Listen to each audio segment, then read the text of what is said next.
Hi doing guys, this is Sam again, Expert Locksmith, just to show you how to reprogram IEI standalone keypad. Okay, right now the code is 4066 star and we will change it. So let's see, 99 pound 4066 star.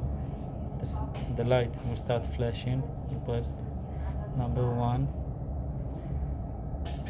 pound, our new code,